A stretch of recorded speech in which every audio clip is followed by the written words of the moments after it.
His Holiness the Dalai Lama has said that real compassion comes from seeing the suffering of others, and you feel a sense of responsibility. You want to do something for them. The more we care for the happiness of others, the greater is our own sense of well-being.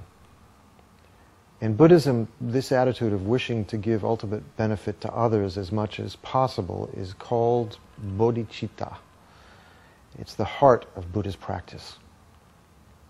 Now, we all know an eye for an eye only makes the world blind. We hear this wisdom, but how can we really practice it? Buddha taught accessible methods for how to transform every heart, no matter how wounded, into one that only thinks of benefiting others. Join us as we learn how to develop this profound compassion.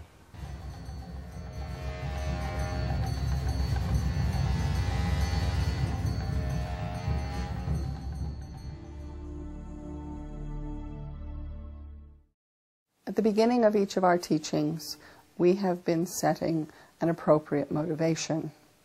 That motivation has been the wish to achieve enlightenment in order to be able to benefit all living beings and lead them to enlightenment as well. This intention, this wish, is actually the mind of Bodhicitta and is known also as the mind of enlightenment. Now, Bodhicitta is an attitude that is progressively developed, step by step. And the very first step in that process of development is generating an appropriate motivation, a strong motivation for practice. And so before listening to these teachings, in your mind, make a strong determination to be able as quickly as possible to reach the state of Buddhahood, not for yourself alone, but in order to benefit all living beings.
So once you have that kind of true understanding of the nature of suffering with relation to one's own existence, then you extend that understanding, that recognition towards all other sentient beings and reflect upon their status as suffering beings, and then cultivate the wish that just as you yourself wish to attain freedom from the suffering, so too all of these sentient beings wish to be free from suffering.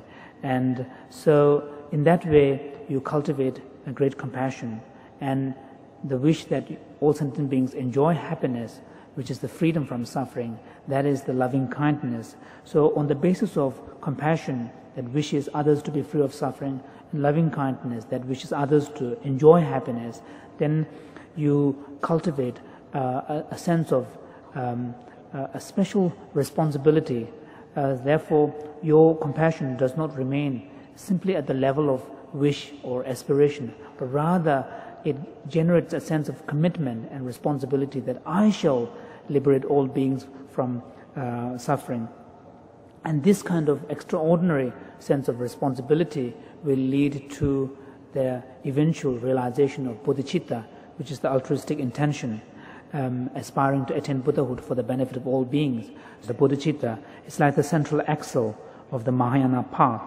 So therefore, it is this factor of Bodhicitta which determines whether or not you are within the fold or outside the fold of the Bodhisattva practitioners.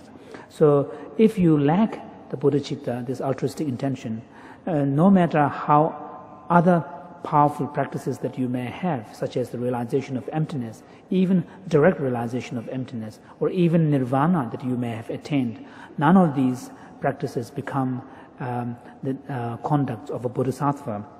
When you have the quality of bodhicitta, realization of bodhicitta, then even a simple act of virtue, such as feeding the ants, giving food to the ants, which may seem a kind of an insignificant activity, but because of your bodhicitta motivation, this altruistic intention, even these simple acts are transformed into conditions for attainment of full enlightenment.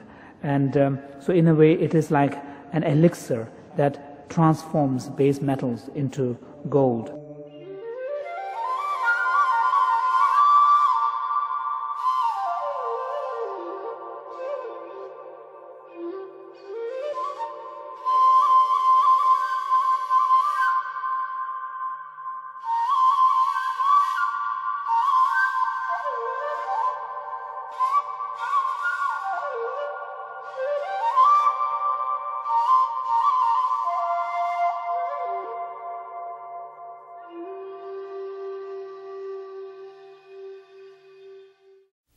I think answer for everything. Answer for everything. I think that's the compassion, bodhicitta. The purpose of my life is not just to achieve happiness for myself, free myself from my own problems, sufferings.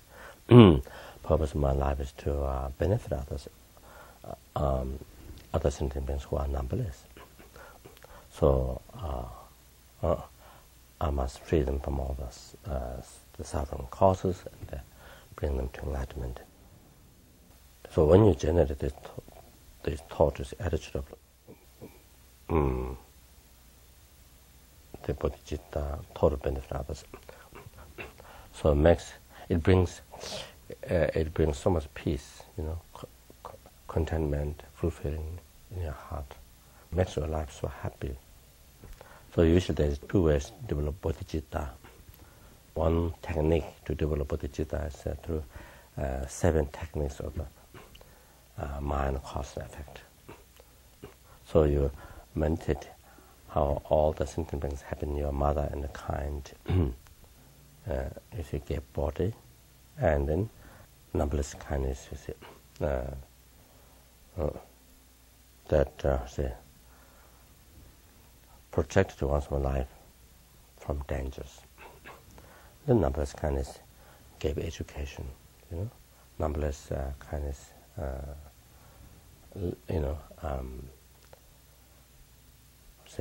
bears so much hardship for one's own happiness.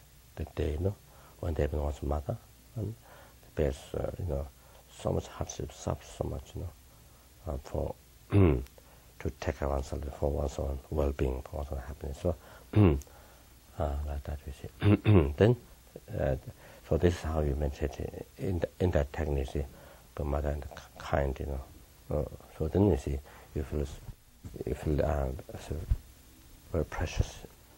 So in this way, when you feel everybody being mother and kind, you feel warm to you, see, beauty. It's not talking about beauty of the body. See, the kindness, being kind. So you see other sentient beings are suffering, like something being samsara, suffering. So wish others to be free from suffering, cause of the suffering, and you want to do that. You see. So that there's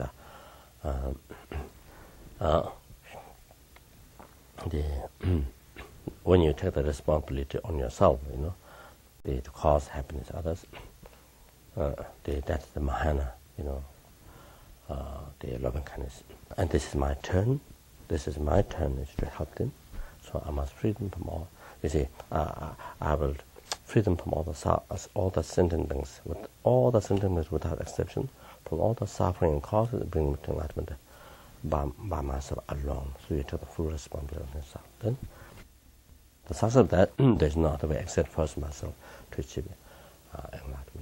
so that when that thought rises naturally, day and night, you see, without any effort, just while you are, eating, walking, this thought naturally rises. Like the you see, mother whose child fell in the fire or drowned, you see, in the river or you see, oceans, something like that. Then mother, while she's eating, while she's walking, all the time, constantly she think of that child to save. You see, that without any effort, just continues. So like that is taught to, and then you see, so like that you see, taught to achieve enlightenment. To free the sentient beings from all the suffering causes and bring them to enlightenment. So that time, then one has a realization Bodhicitta. So, but without Bodhicitta, we can't achieve enlightenment. So you can see now clear, without compassion, cannot achieve enlightenment yourself, and cannot enlighten, you see, cannot liberate all the sentient beings from all the sufferings and bring them to enlightenment. Cannot be profitable to the sentient beings. So therefore, it's now here the compassion is the most important thing in the life.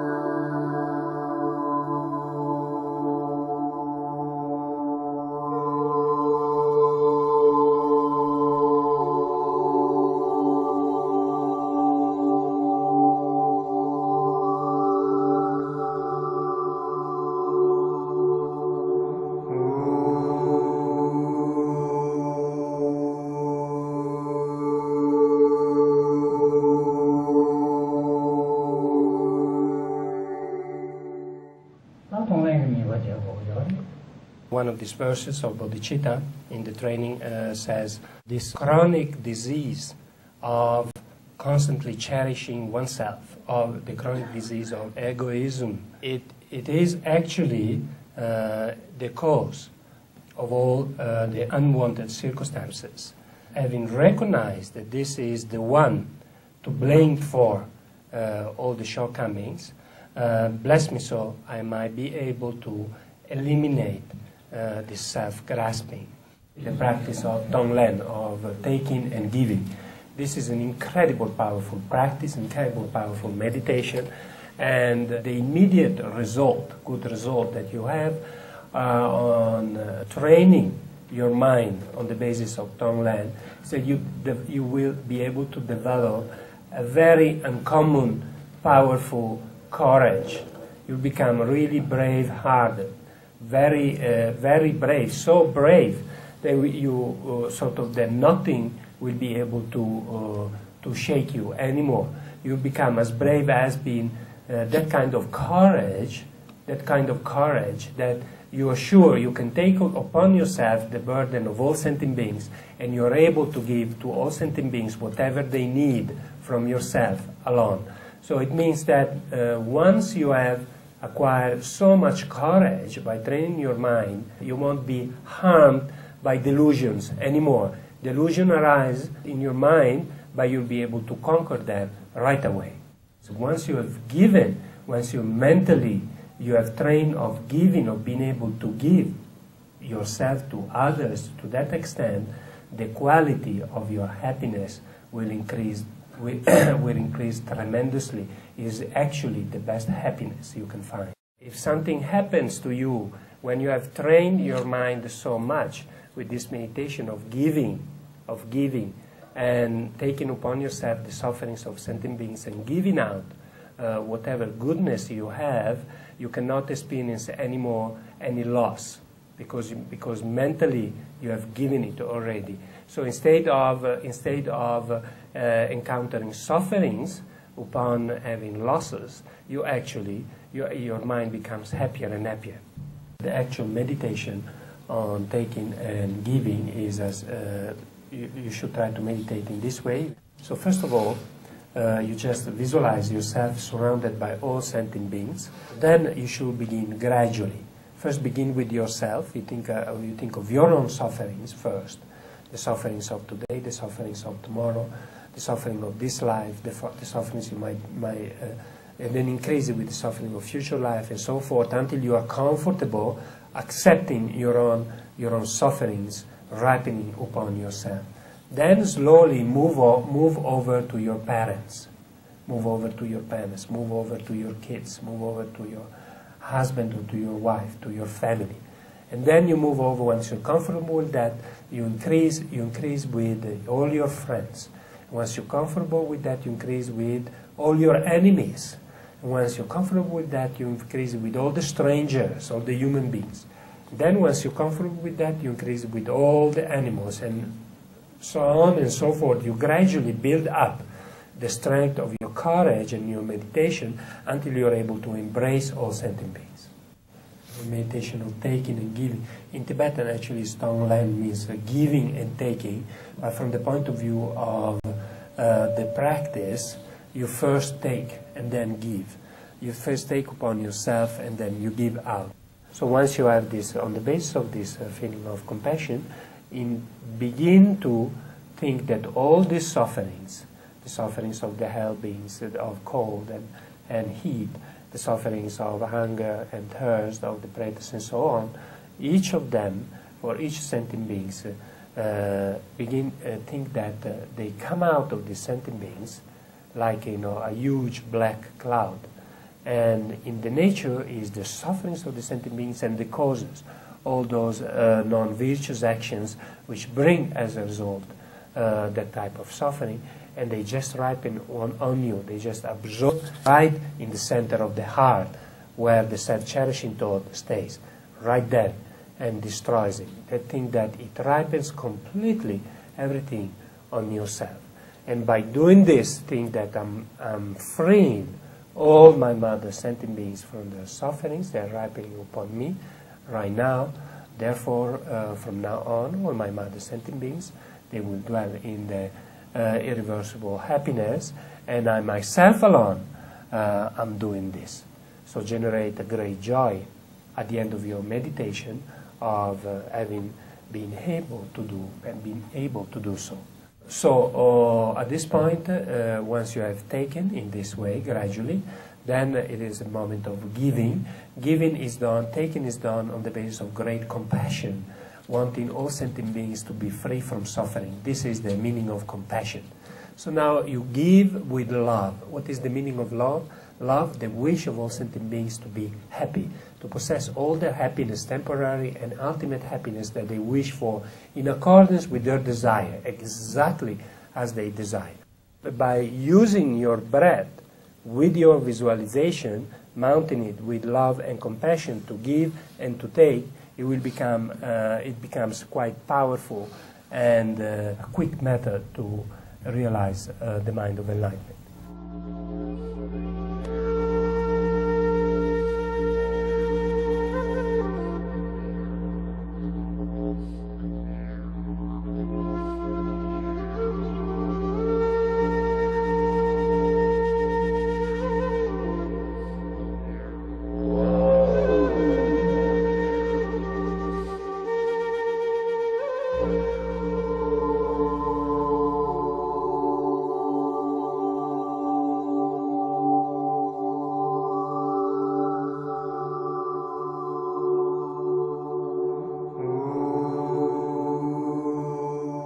There's no question in my mind that bodhicitta is the root of all, the foundation of all practices. Without bodhicitta, none of it makes any sense. It doesn't have any power to it. There's no juice to it.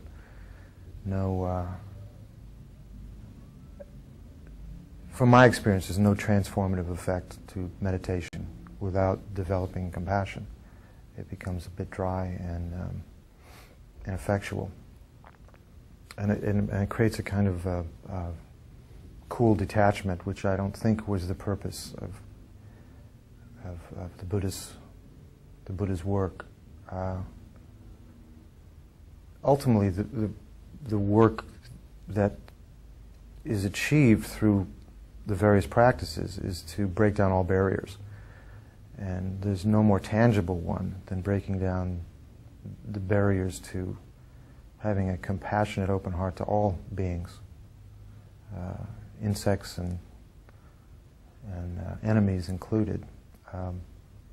To begin to approach a new kind of relationship with them, to me, really is the beginning of practice. There's a very powerful practice that, simple practice, that I started using years and years and years ago. And it was simply every creature that I met, whether it was a person, an insect, whatever it may be, the first thought that I allowed myself to generate towards that other being was, I wish you happiness. Very simple thing. But make sure that the very first thought you have is, I wish you happiness. And how that totally transforms what happens after that point with this other person. This is my own experience. I see this very clearly. Now, sometimes it's extremely difficult. You're faced with an enemy. You're faced with an immediate physical situation where something is in your face. It becomes very difficult. That's where the meditative process of being able to stop the arisal of an afflictive emotion becomes really important. That there is an immediate space that you can create where you can see it arise. And before it actually takes you over, you're able to transform it. Okay, see it for what it is. That this is ignorance being manifest. This anger is nothing more than ignorance. From my side and their side. Transform it, let it go. Transform it, turn it into love. I wish you happiness. If you just try that, what an extraordinary difference everything makes.